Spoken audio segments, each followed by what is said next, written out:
क्या तुम्हें भी यहाँ उपस्थित होने के लिए कहा गया? हाँ भ्राताश्री, मुझे प्रहरी ने निद्रा से उठाकर संदेश दिया कि हमें शीघ्र ही यहाँ उपस्थित होना है।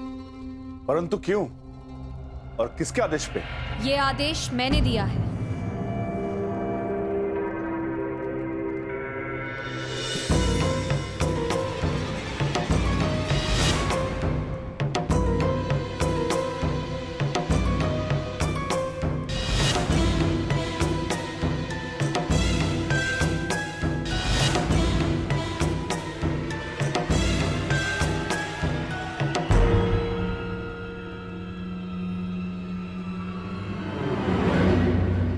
पांचाली, इतनी रात में तुम ये? क्योंकि ये समय सोने का नहीं है धर्मराज, जागने का है। और जो बात मैं कहना चाहती हूँ उसके लिए सूर्योदय की प्रतीक्षा नहीं कर सकती।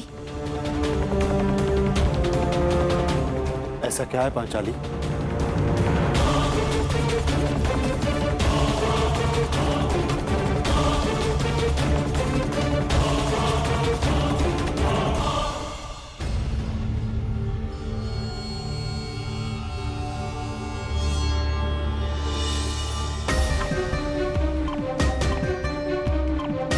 पांचाली, ये तिथि कैसी?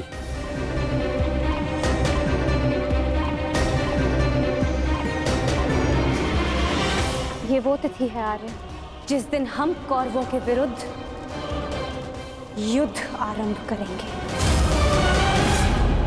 यदि ये युद्ध हुआ तो कितने योद्धा और कितने सैनिक मारे जाएंगे? महाराज, इस तथ्य से सभा में उपस्थित सभी मनुष्य अवगत हैं। हाँ, ये भी तो हो सकता है कि हम में से किसी को युद्ध में जाने की आवश्यकता ना पड़े।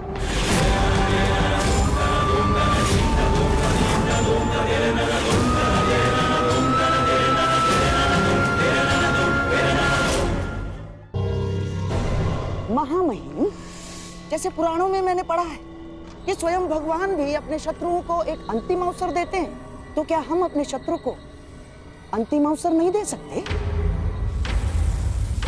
दे सकते हैं ना महामहिम? गांधार राज, युद्ध होना निश्चित है और होकर ही रहेगा। और इसकी उल्टी गिनती प्रारंभ हो चुकी है।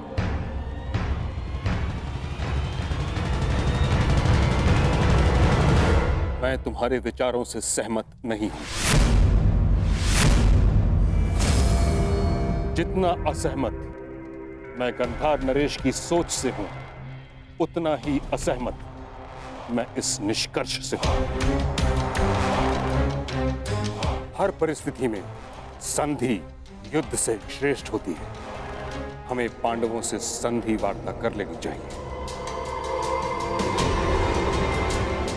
युद्ध अभी प्रारंभ नहीं हुआ है महाराज, हम इसे रोकने का प्रयास कर रहे हैं। हमें पांडवों से शांति वार्ता करनी चाहिए। मैं जानता हूं कि आप भी ये युद्ध रोकना चाहते हैं, हम भी नहीं चाहते कि ये युद्ध हो। हमारा प्रयास है कि हस्तिनापुर के मस्तक पर इस महाविनाशी युद्ध का कलंक न लगे। ठीक है ताक्षरी, यदि यह हस्तिनापुर के भविष्य का प्रश्न है तो हम अपने दूत को पांडवों के समक्ष भेजने की आज्ञा देते हैं। हमें उन तक संदेश देना है कि हस्तिनापुर भी इस युद्ध के विरुद्ध है। और युद्ध के अंतिम दिन मैं अपने अपमान का प्रतिशोध लूंगी।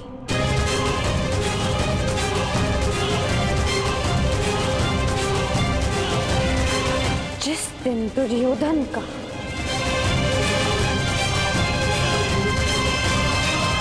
अंत होगा।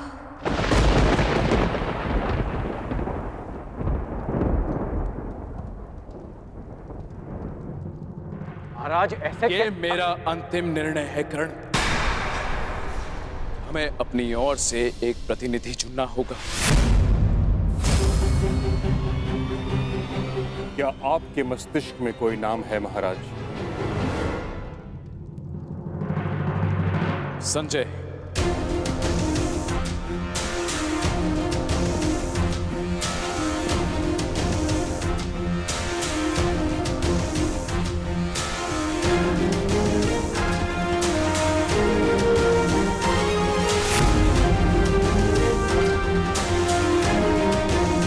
प्रणिपात महाराज।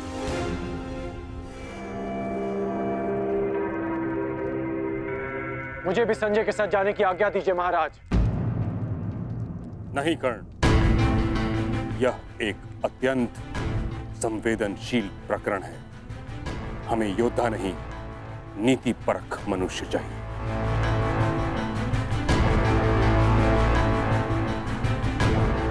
विदुर, तुम संजय के साथ जाओगे।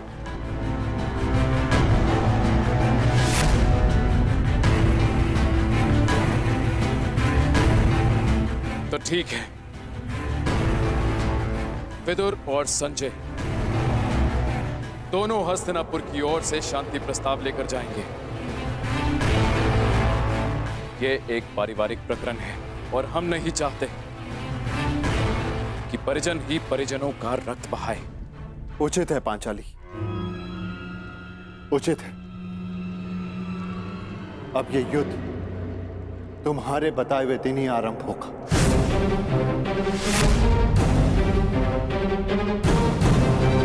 और इसका संदेश हम कौरवों तक पहुंचा देंगे।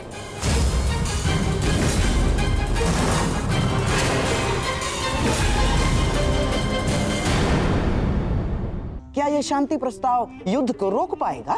कदापि नहीं। अब ये युद्ध होकर रहेगा। इस युद्ध को कोई नहीं रोक सकता। तो फिर संजय और विदुर को शांति प्रस्ताव लेकर क्यों भिजवाया आपने?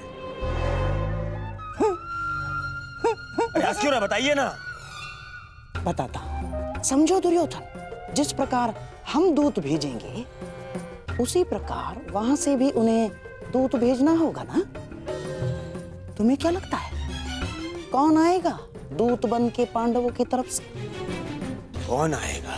वही जो दर्शाता तो यही कि उसका किसी भी निजी प्रकरण से कोई संबंध नहीं, परंतु जो हर प्रकरण में बीच में घुस आता है, जो मेरे हर छल को अपनी बुद्धि के बल से असफल कर देता है, वो जिसकी मनोहर बातों का वो गुरु द्रोणाचार्य के चक्रव्यूह से भी अधिक शक्तिशाली है, वो जो हस्तिनापुर के सिंहासन पर तुम्हें नहीं उन पांडवों को बिठाना चाहता है। वही छलिया, वही वासुदेव कृष्ण। ये तो उसमें हंसने वाली क्या बात है? उसका क्या? बताता हूं।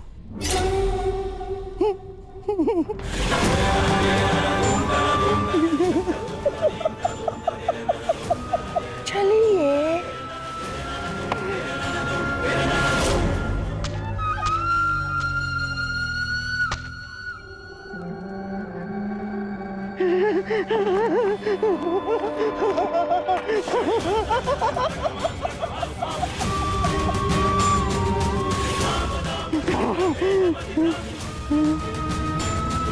कृष्ण यहाँ आएगा तो अवश्य, परंतु यहाँ नहीं पाएगा।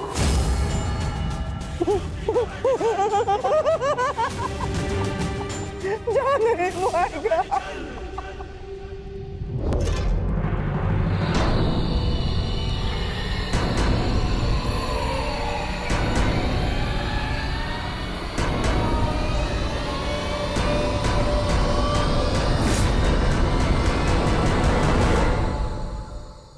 आपका क्या मत है वासुदेव?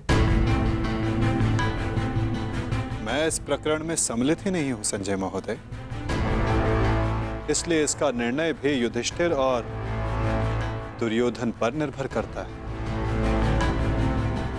परंतु मेरा यह कर्तव्य है कि मैं आप लोगों के विचारों को जानूं, क्योंकि शांति प्रस्ताव के लिए आप सबके समक्ष मुझे भेजा गया है और मैं ये आशा करता हूं कि धर्मराज भी शांतिपूर्वक इस प्रस्ताव पर विचार करेंगे। वो तो इस पर निर्भर करता है कि आपके युवराज का क्या विचार है। मैं केवल महाराज धृतराष्ट्र का संदेश लेकर आया हूँ वासुदेव। युवराज दुर्योधन के विचार मैं नहीं जानता, क्योंकि मेरे पास दिव्य दृष्टि नहीं है।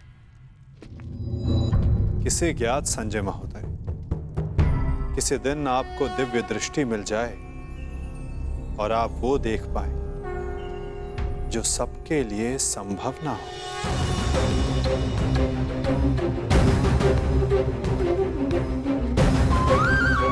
धर्मराज, आपके समक्ष हस्तिनापुर से शांति प्रस्ताव आया है। क्या विचार है आपका?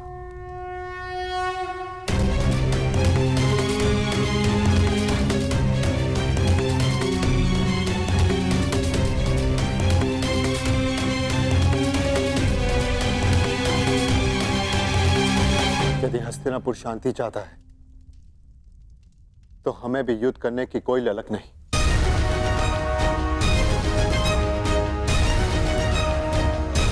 जब पितामह ने पहल की तो उनके निर्णय का मैं सम्मान करूंगा, परंतु ये युद्ध केवल मेरा नहीं, मेरे अनुजों का भी है और पांचाली का भी। इसलिए उनका मत जानना भी अत्यंत आवश्यक है।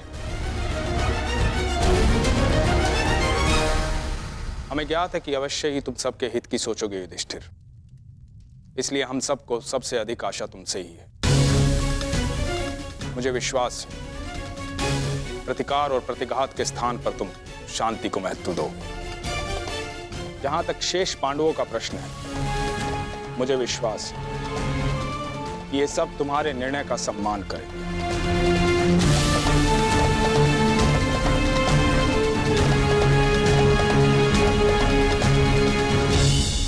विचार विमर्श करके उत्तर दे धर्मराज। क्या निर्णय होगा आपका?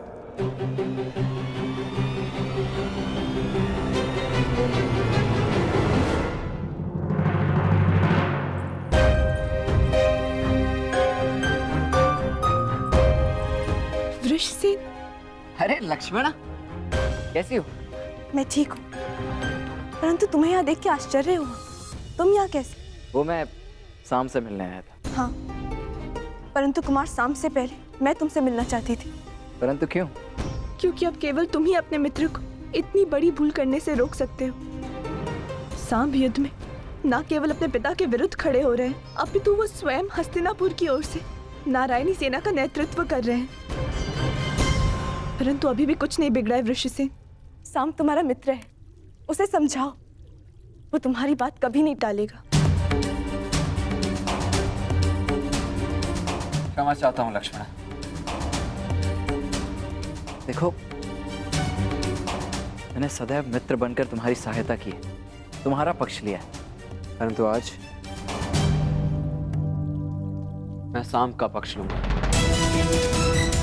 वृषसेन? हाँ लक्ष्मण, मैं बहुत पहले ही निर्णय ले चुका हूं कि शाम जिस भी पक्ष में होगा मैं सदैव उसी का साथ दूंगा।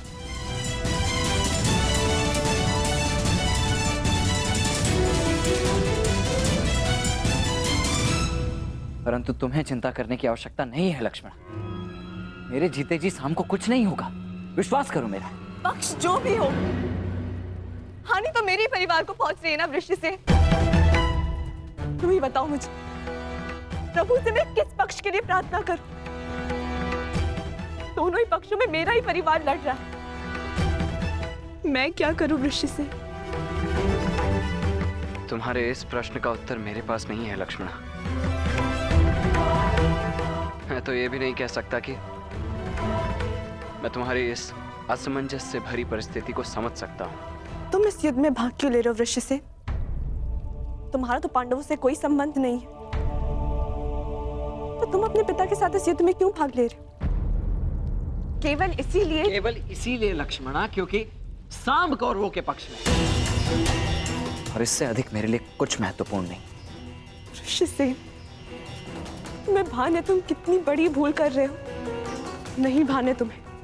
यदि भान होता तो इस युद्ध में भाग लेने के बजाय उसे रोकने का प्रयत्न कर रहे होते तुम। मैं तुम्हारे समक्ष बहुत सी उम्मीदें लेकर आई थी वृषसेन, परंतु प्रतीत होता है कि मेरी भूल थी। अपना ख्याल रखना वृषसेन।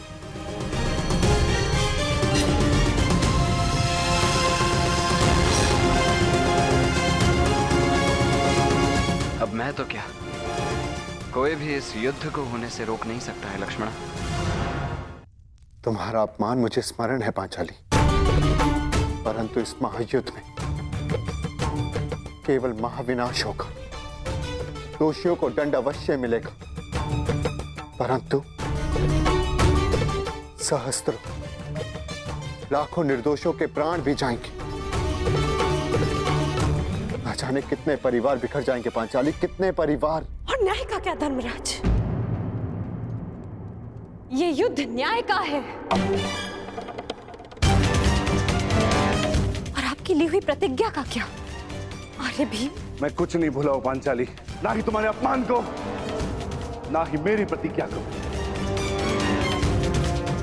और जहां तक बात है इस शांति प्रस्ताव की, तो मैं इससे बिल्कुल सहमत नहीं।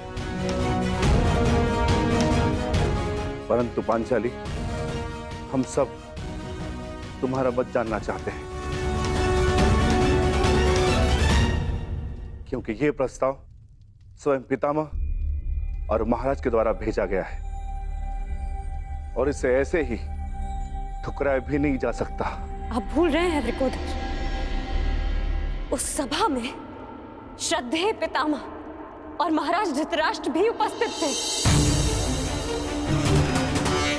और वो भी मेरा अपमान होने से नहीं रोक पाए थे। मुझे लगा था कि वनवास पूर्ण होने के पश्चात हम सबके जीवन का एक ही उद्देश्य है, कौरवों का विनाश।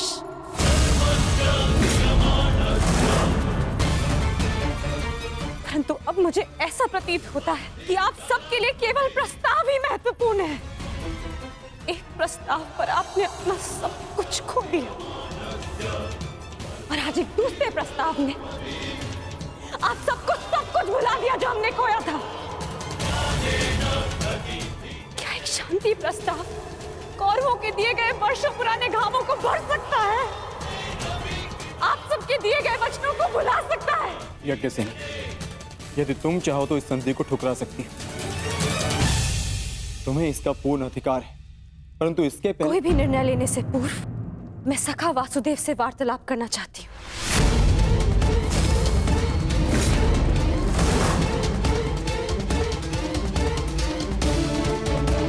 क्या हुआ? सखा कहाँ है? वो हस्तिनापुर के लिए प्रस्थान कर रहे हैं। परंतु क्यों? परंतु क्यों? पांडवों की ओर से शांति दूत बनकर।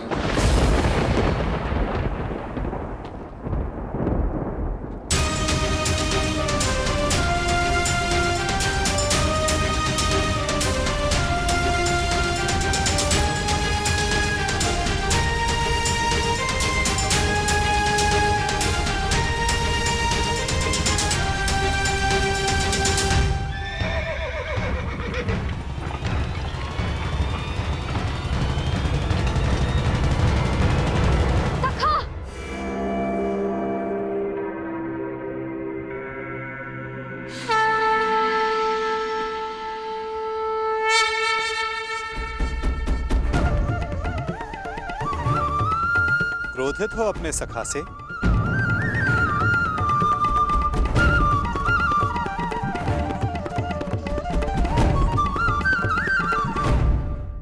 क्रोधित हो अपने सखा से?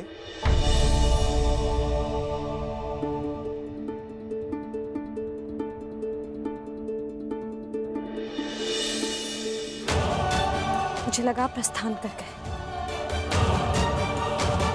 भला अपनी सखी से मिले बिना मैं प्रस्थान करने की सोच भी कैसे सकता हूं? जानता हूं तुम्हारे मन में बहुत प्रश्न तुम्हें व्याकुल कर रहे हैं। जो कुछ भी तुम्हारे हृदय में है कह सकती हो।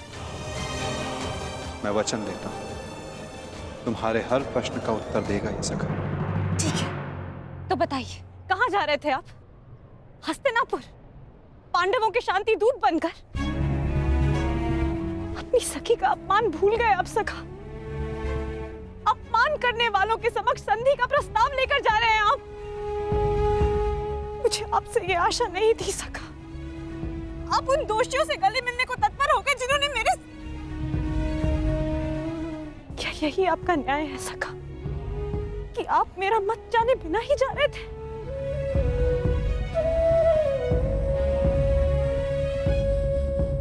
नहीं सखी, ऐसा नहीं। मैं भली भांति जानता हूं कि तुम्हारा मत क्या है, और मैं तुम्हें वचन देता हूं कि तुम्हारा मत और मंतव्य दोनों ही पूर्ण होगा सखी। और इसीलिए मैं हस्तिनापुर जा रहा हूं। जो कह रहे हैं मुझे समझ नहीं आ रहा है सखा। मैं शांति दूत बनकर इसलिए जा रहा हूं सखी क्योंकि पहले संदेश हस्तिनापुर से आया है, परंतु अभी शांति प्रस्ताव स्वीकार नहीं हुआ है। मैं इसलिए जा रहा हूं ताकि कोई ये ना कह सके कि शांति प्रस्ताव होते हुए भी पांडवों ने आक्रमण किया, या फिर शांति प्रस्ताव का उत्तर नहीं दिया। मैं आपके इस उत्तर से संतुष्ट नहीं हो सका।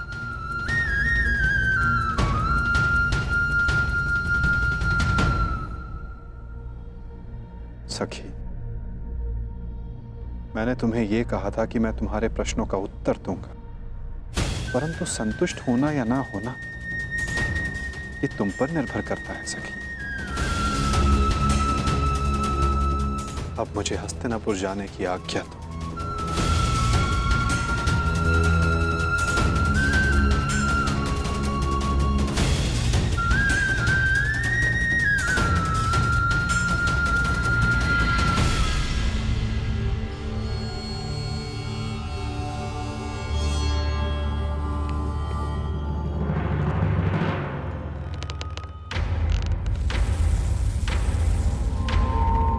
कहाँ थे पुत्र?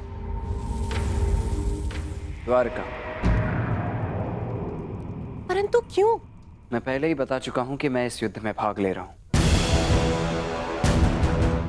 और उसी पक्ष से लड़ने वाला हूं जिस पक्ष से मेरा मित्र साम लड़ने वाला है। साम युवराज दुर्योधन के पक्ष में है, और इसीलिए मैं भी वही हूं। मौन क्यों है? समझाइए, इसे रोकिए। अपने पति को अपने आराध्य वासुदेव के विरुद्ध खड़ा देखना क्या कम था, जो अब मेरा पुत्र भी उनके विरुद्ध खड़ा होगा? नहीं, मैं तुम्हें इस युद्ध में भाग नहीं लेने दूंगी। कुछ नहीं होने दूंगी तुम्हें।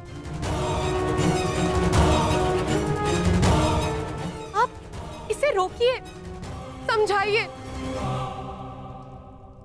श्री कृष्ण के विरुद्ध युद्ध में खड़े होने का अर्थ है केवल सर्वनाश, और ये अपने पिता की आज्ञा के विरुद्ध जाकर इस युद्ध में भाग नहीं ले सकता है।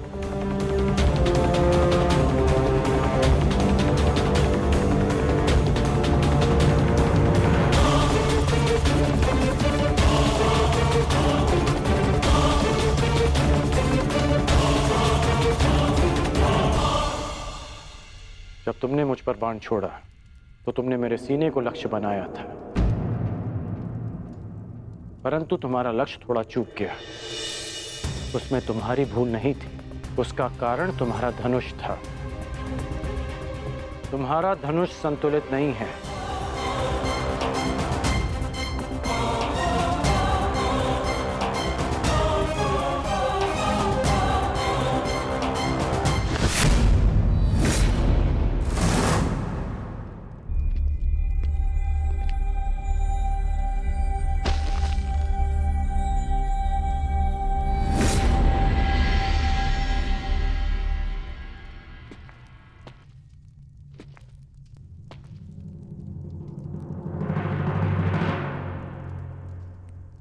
ये बिल्कुल संतुलित धनुष है। इसे मैंने अपने हाथों से बनाया है। युद्ध में इसी का प्रयोग करना है। लक्ष्य कभी नहीं चूकेगा।